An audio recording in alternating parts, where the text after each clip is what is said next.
En este momento vamos a conversar sobre malaria o paludismo. Es una enfermedad causada por algún género de Plasmodium.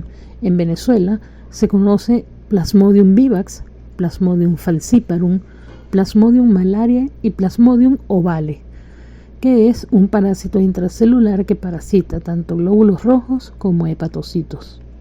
Presenta diferentes formas evolutivas. Para efectos de nuestro estudio y comprensión de la enfermedad, vamos a hablar de trofozoitos, esquizontes y gametocitos. Los trofozoitos son característicos en formas de anillo con un núcleo que parece la piedra del anillo. Los esquizontes es una forma evolutiva compuesta por varios merozoitos y los gametocitos es una forma sexuada que tiene diferentes formas dependiendo de la especie del parásito. En el ciclo evolutivo vamos a hablar de diferentes formas evolutivas. Sin embargo, para efectos de nuestra evaluación, vamos a hablar como formas evolutivas de trofozoitos, esquizontes y gametocitos. En Venezuela se conoce la enfermedad desde hace muchos años. De hecho, se conocen zonas o áreas endémicas en el país ya caracterizadas. Un área meridional compuesta por los estados Bolívar, Amazonas y Apure.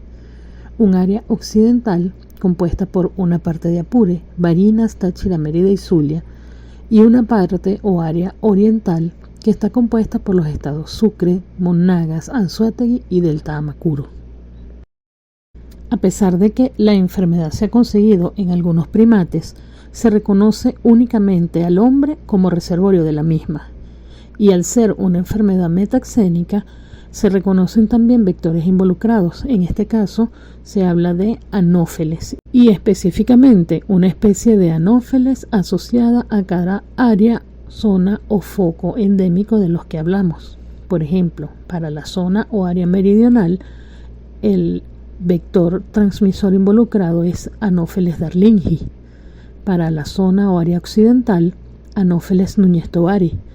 Para la zona o área oriental, Anopheles aquasalis, y existe también Anopheles albimanus, que se ha asociado con la transmisión de la enfermedad a nivel de la costa central del país. Como enfermedad metaxénica, el ciclo evolutivo también se reconoce en ambos hospedadores.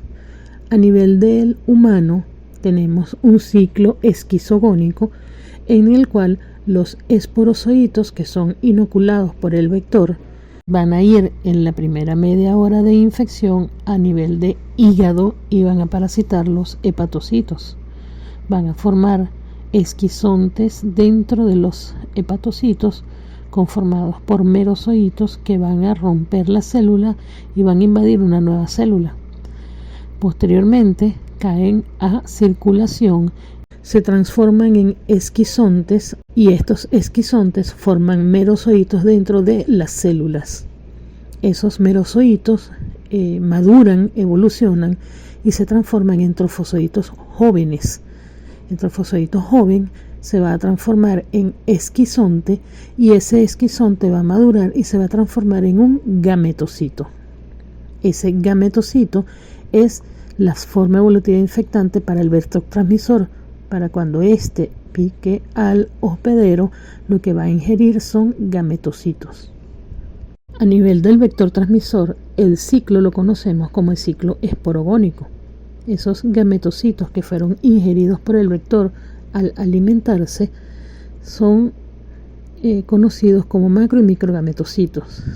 El macro y microgametocito se transforma en macro y microgametos.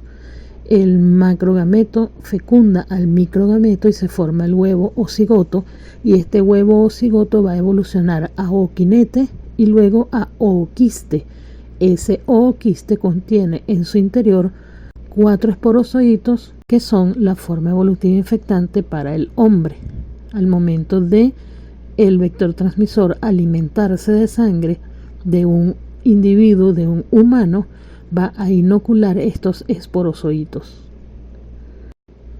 Como manifestaciones clínicas, en paludismo vamos a encontrar que el paciente presenta episodios de escalofríos seguidos de fiebre y sudoración. Eso es característico en esta enfermedad. A la vez están asociados de esplenomegalia y, dependiendo del agente causal, pueden haber dolores osteomusculares, cefalea, anorexia.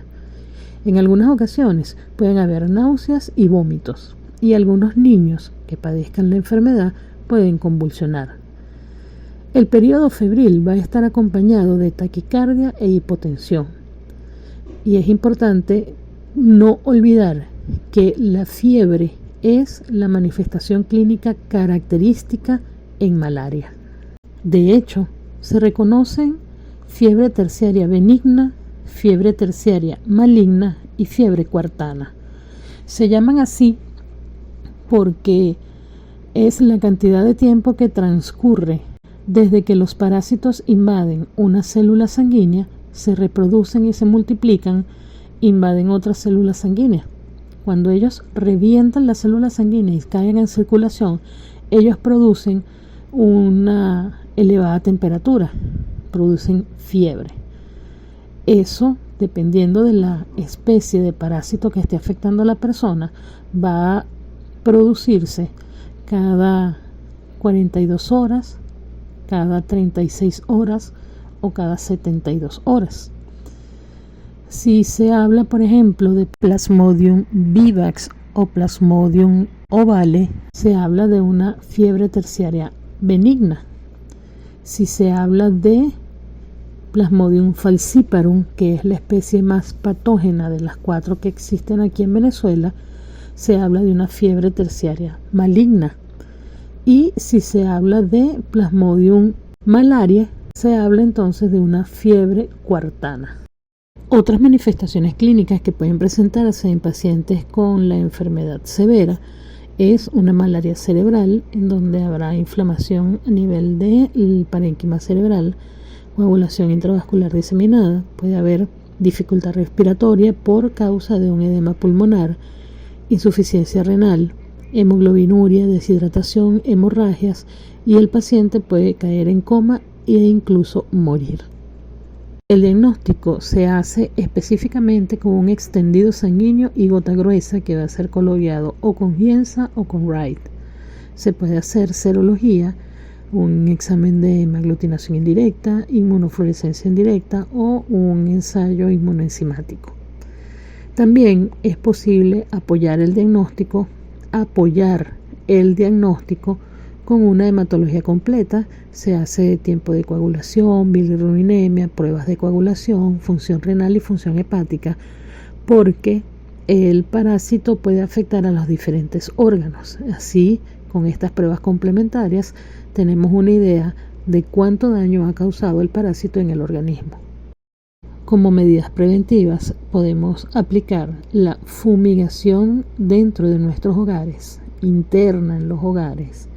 Se puede aplicar abate en las pipas de agua para impedir que el parásito que esté allí se siga reproduciendo. Colocar mallas y telas metálicas en puertas y ventanas. Aplicar repelente cuando estamos en áreas externas, en zonas endémicas. Dormir con mosquitero. Dormir con ropa que nos cubra la mayor parte del cuerpo. Evitar los criaderos potenciales, es decir, evitar el acúmulo de basura, evitar el agua emposada y aplicar tratamiento a las personas enfermas. Y bien, de esta manera culminamos con malaria o paludismo.